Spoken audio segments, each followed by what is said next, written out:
हम आगे का वीडियो देख रहे हैं। हमारे चैनल को लाइक कीजिए, सब्सक्राइब कीजिए, ज़्यादा से ज़्यादा शेयर कीजिए। जो भाग बाकी है छठे भाग में, पाँचवें भाग में हमने देखा था, उसके आगे का हम देख रहे हैं अब।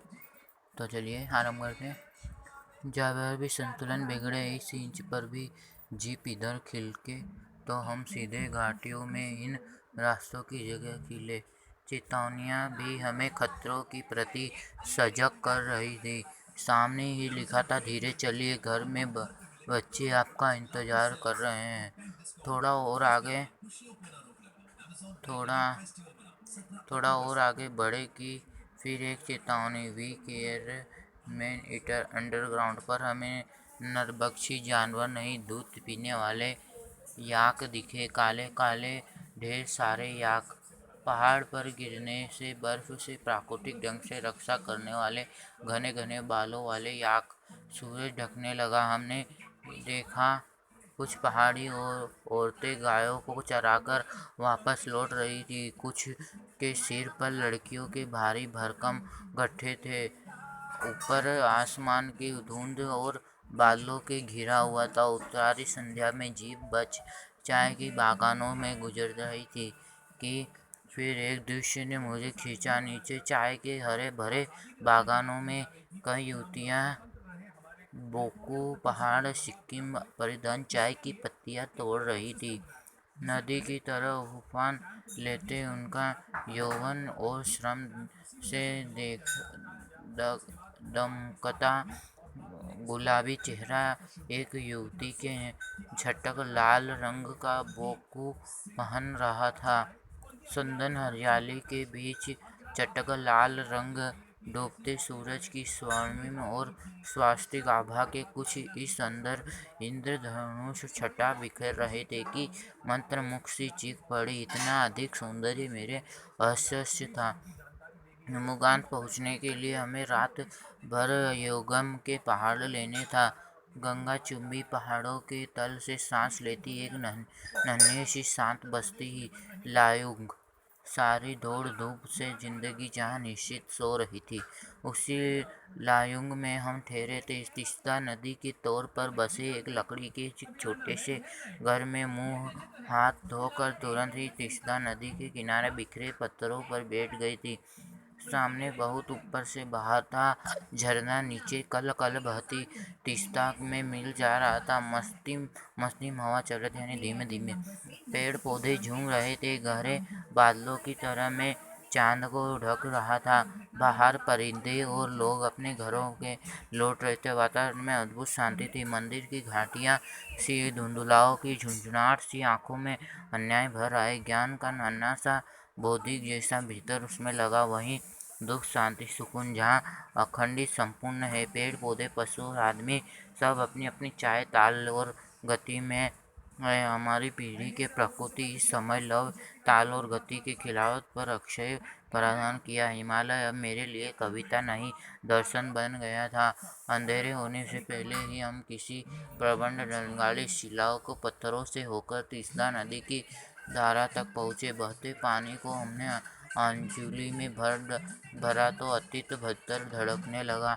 स्मृति और क्रोधा हमारे जल को हाथ में लेकर संकल्प किया जाता है। क्या संकल्प करूं? पर मैंने संकल्प की स्थिति में नहीं। भीतर की प्रार्थना, एक कमजोर व्यक्ति की प्रार्थना। भीतर सारा हलाहल, सारी तामसिकताएं बस बह जाए। इसी बतिया में रात धीरे धीरे गहराने लगी। हिमालय ने काला कंबल ओढ़ लिया था। जितने ने लड़की के बने खिलौने से उस छोटे से गेस्ट हाउस में गाने की तेज धुन पर जब हमने पार्थियों की कहानी से मोहक और रात महक उठी, उसी मस्ती और मादकता का ऐसा संक्रमण हुआ कि हर एक सभी सैलानी गोल गोल घेरा बनाकर नाचने लगे। मेरी 50 वर्षीय सहेली मणि ने कुमारियों को भी माता करते हुए वह जानवर नृत्य प्रस्तुत किया कि हम सब वक्त उसे ही देखते रह गए। कितना आनंद भरा था उसमें। भीतर कहाँ आता था इतना अंदर। लागू कि वह बेहद शांत और सूझती तीस्ता नदी की शांत धारा के सामने ही कल कल बह रही थी। अधिकतर लोगों के जीवन का साधन पहाड़ी लागू ढालू धान की खेती और दारू का व्यापार था। सुबह अकेले टहलने निकल गई थी। मैंने उम्मीद की थी पर यहाँ मुझे बर्फ मिलने पर अप्रैल के शुरुआती महीने यहाँ में बर्फ का एक कतरा भी नहीं था। यद्यपि हम सी लेवल से 14,000 फीट की ऊंचाई पर थे। मैं बर्फ देखने के लिए बेचने थी कि हम मैदान आए लोगों के सिर्फ बर्फ ढकने पहाड़ किसी भी जगह कभी भी नहीं होते। वहीं पर घूमते हुए हम सिक्किम नवयुक्त ने मुझे बताया कि प्रदूषण के चलते स्नोफॉल लगातार कम होती जा रही है। यदि हमें कटाव चली जाऊं तो मुझे वहाँ सस्ती बर्फ मिल जाएगी। कटाव यानी भारत का स्ट्रीट लैंड कटाव जो कि अभी तक टूरिस्ट स्टॉप नहीं बनाने के कारण सुर्खियों में चल नहीं आ रहा था और अपने प्राकृतिक स्वरूप में था। कटाव जो लायोंग से 500 फीट की ऊंचाई पर था और करीब 2 घंटों का सफ़र था। वह नवयुवक मुझसे बतिया रहा था और उसकी घरवाली अपने छोटे से लड़की के घर के बाहर हमारे उत्सुकतापूर्वक देख रही थी कि तभी गाय ने आकर बाहर थैले में रखा के बाहर उत्सुकतापूर्वक उसका महुआ गुड़ुप कर लिया था। मिट्टी झिड़कियाँ देकर उसे गाय को भगा दिया। उम्मीद, आवेश और उत्तेजना के साथ अब हमारा सफ़र कटाव की ओर। कटाव का रास्ता और खतरनाक था और उस पर धुंध और बारिश जितने लगभग अंदाज से ही चला रहा था। पहाड़, पेड़, आकाश, घाटियों का सब बादलों की परत, सब कुछ बादलमय हो। बादलों के चीरन निकल हमारी लेप खतरनाक रास्तों में असहस ने हमें मौन कर दिया और उसे बारिश एक चूक और सब खलास सांस रोके हम धुंध और असफलता भरे रास्ते पर संभल कर आगे बढ़ रहे थे।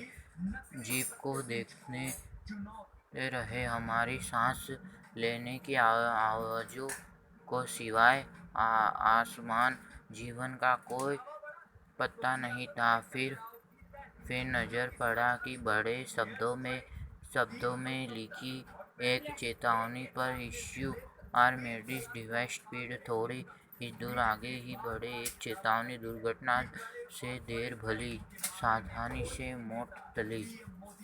करीब आधे रास्ते बाद धुंध घटी और साथ ही दृष्टि और हमारे बीच फैला सन्नाटा भी हटा।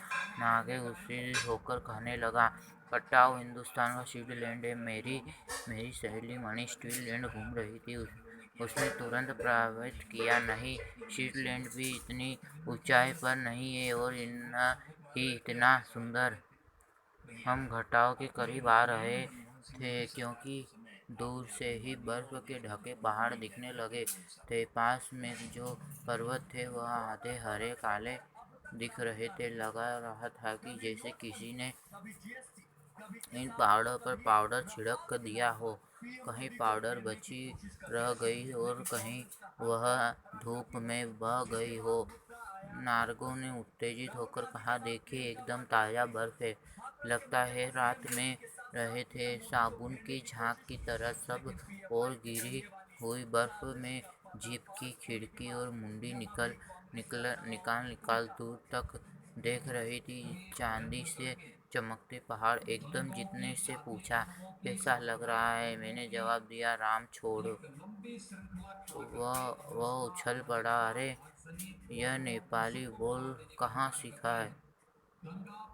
अपनी भाषा के गर्व से उनकी आंखें चमक उठी, चेहरा इतराने लगा और तभी किसी चमत्कार की तरह हल्की हल्की बर्फ एकदम महीन महीन मोती की तरह गिरने लगी। तीव्र माया, सीधे मलाई साउच, तुम्हारा प्यार मुझे सदैव उबालता चाहूँ और बखरी यह भली सुंदरता जितने के मन पर ही थप लगने लगी थी। प्रेम की झील में तैरते हुए झूम झूम गाने लगा। वह हमारी सैलानी अब जीप से उतरकर बर्फ पर कूदने लगे।